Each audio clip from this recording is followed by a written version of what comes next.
Stranded in a hospital bed, my numbed hope, my faded strength, failed to lift me. Abandoned in a morgue, the light eclipsed.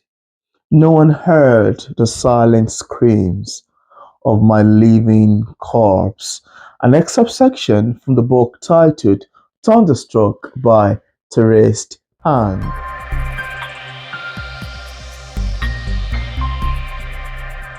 Hello, my fellow bookaholics. I've got another poetry recommendation for you today, and it's the one titled Thunderstroke by Therese Ang. And I need to mention that this is one of those amazing poetry collections that I've read this year. I mean, I've been reading a lot of poetry collections so far this year, and they've been lovely. They've been taking me quite in a much higher pedestal. I'm extremely shocked. I am taken aback and I'm left in a state of awe, a state of enthrallment that I'm like, this is amazing, really. But that's one written by Therese Ang. It's more like a memoir poetry collection and it's extremely evocative. I've been following Therese writing for a long while now. I've read some of his book in the past. I've read A Cry in the Dark. I've read Imagine from the Dark, The Boy and the Man, and several of his other books. But I need to say that this particular one titled Thunderstroke stood out the most with me. In my perception, and this might actually sound perhaps to other people that have read the book, I think Therese Hank is going to make much more literature sources being a poet than being a memoir writer. Because this is just my perception though. Why do I say this? I say this because I find his words to be overly evocative. I find them to be very provocative.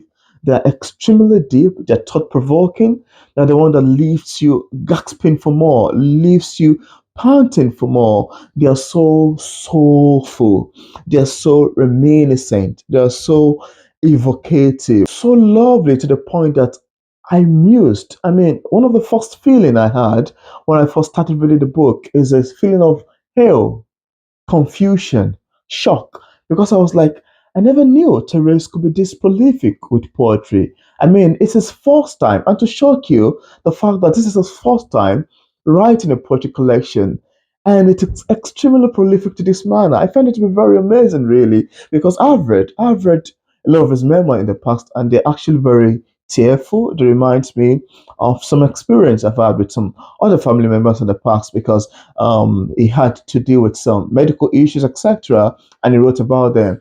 But now, bringing out those issues and compiling them, composing them, or let's say expressing them in poetry format feels to me to be much more interesting, much more, picking of one's attention, much more amazing and quite beautiful to behold. And the fact that the style of this writing takes in a much like a blend of traditional poetry and conventional modern style of poetry, and you're able to find all of this feature in both the first interlude section of the book and the interlude two, second section, etc.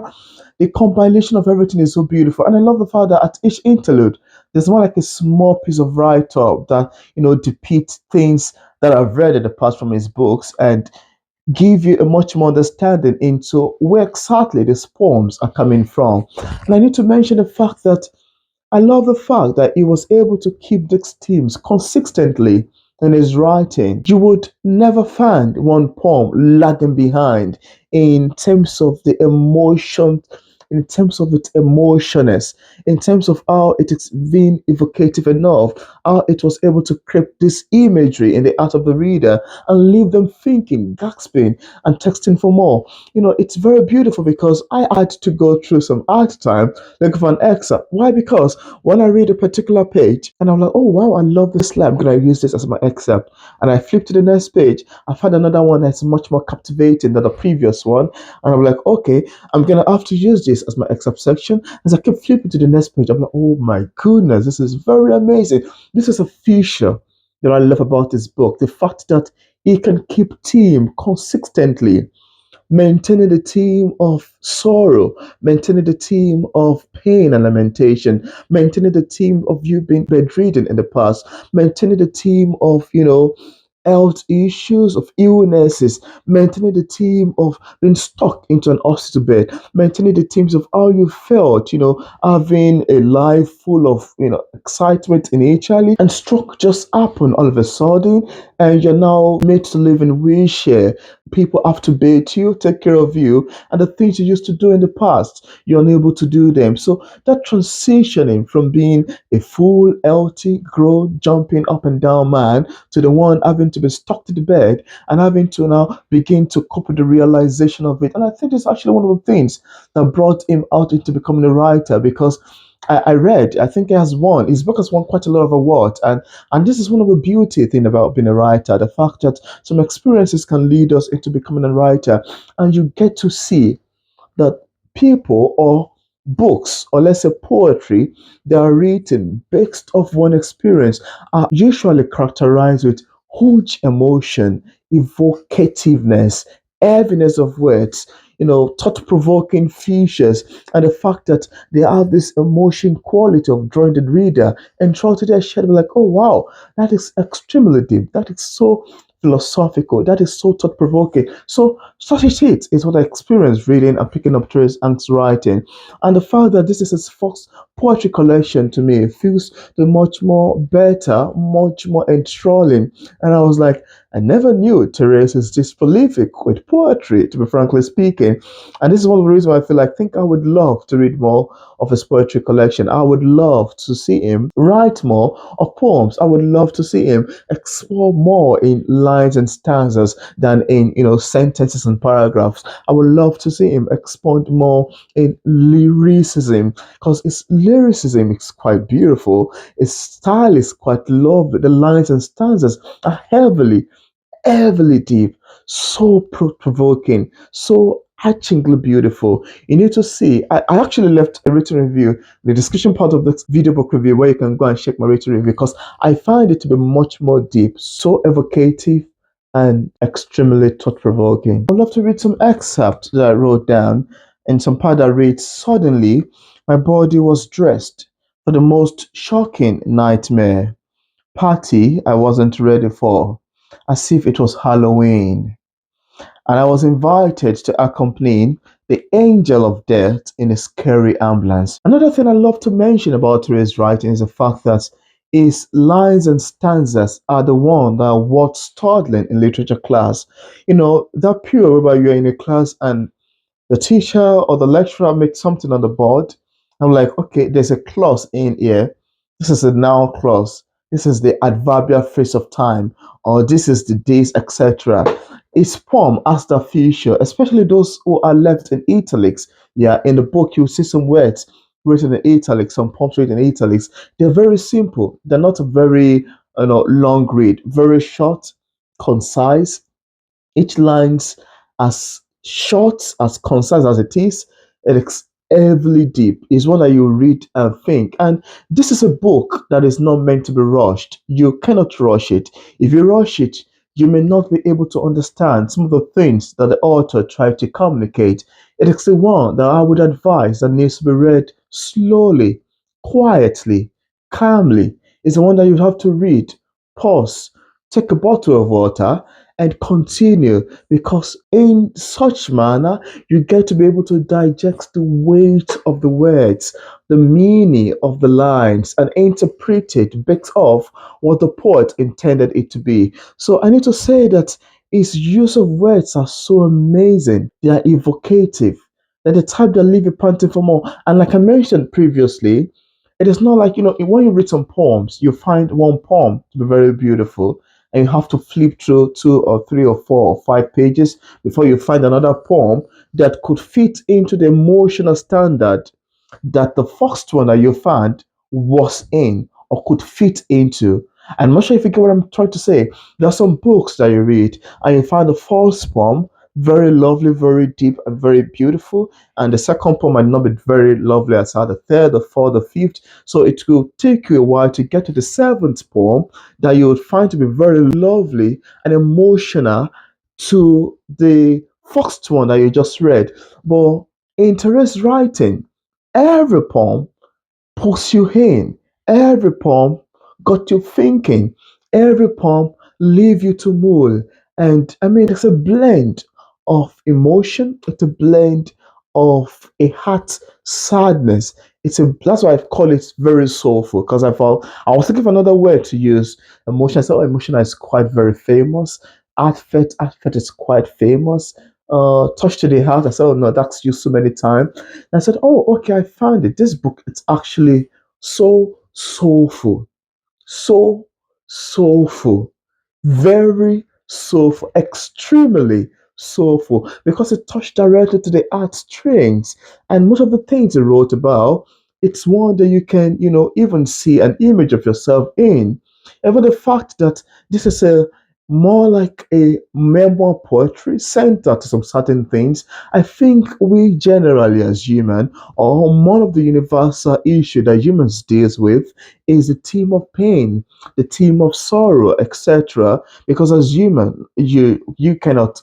There's no way you want to say you're gonna exceed pain. It's a general thing. It's more like an inevitable thing that everybody have to go through, etc. And it's one of the beautiful thing that make Therese writing, the fact that his figurative expression, his use of metaphors are so beautifully done in a lovely a reminiscent manner. Another qualities that I think Therese utilized in this poem is the use of repetition. Yeah, repetition is one of the features of poetry that some critic would say it's not so much good for poetry. But to me, I use repetition a lot, even in my own writing, and I write in a modern style of poetry with good use of free verses, etc. But then I think repetition to some time are meant to lay emphasis in poetry. I mean, once you have repetition of a word, like in one of my poems, I use a lot of repetition, and repetition is heavily deep into the subject matters that I have to keep repeating one line again, and I use a word again, and I use another word. So it tells you how evocative, how the poet it tend to lay more emphasis on a particular subject matter. So there are huge use of repetition in Thunderstroke. And I think one of the things why Therese utilized that style is to lay emphasis on his writing. Then there is a blend of sarcasm. Some poems are quite hilarious. As deep as they are, as sorrowful as they are, there's some blend of humor, which I think is a very lovely style that you utilize. I would love to read some parts, some short parts again. Yeah. There's a part that says, I was buried alive by my own body. My soul felt every second of being in the coffin. I knocked the door to find someone or something to help me get back to my normal life. But I knew desperately it wasn't going to happen. That is very depressing. Very depressing. Feels as if you're reading a word of a depressive poet when who has been through quite a lot of experiences, etc. And every portion of the collection is very heavy, like I mentioned initially. There's another section that reads, like a cage bird that gets used to the prison after a while. That's humor and sarcasm. Then partner reads, I began to love my hospital. Everything seemed less bitter, and I could bear the wandering eye better. That's something too. There's another part that reads, but from the bottom of my heart, I believe I will make a map by following the stars through this dark lonesomeness. I mean, it's a whole lot of roller coaster. And as a poet myself, I need to say that I am so impressed. I'm taken aback.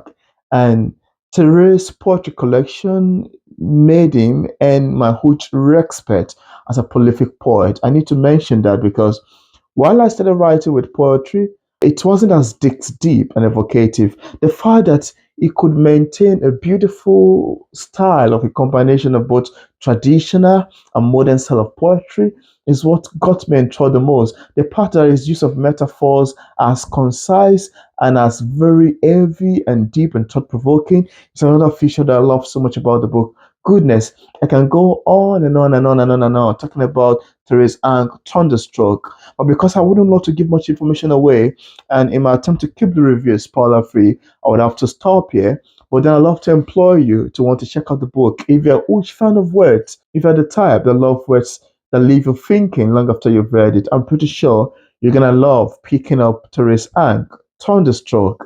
And if you watch this video to this point and you'd love to get a copy of the book, I left a link in the description part of this review where you can get a copy directly on Amazon. I also left a link to his website in my written review so you can check out. And also, if you're yet to click on the subscribe button, I want to urge you to please click on the subscribe button over there. Don't forget to turn on the notification bell so you can get notified anytime there's a new video up.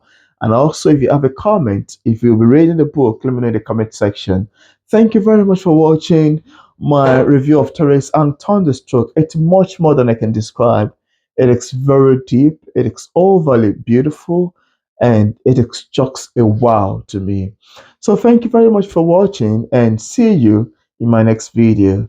Goodbye.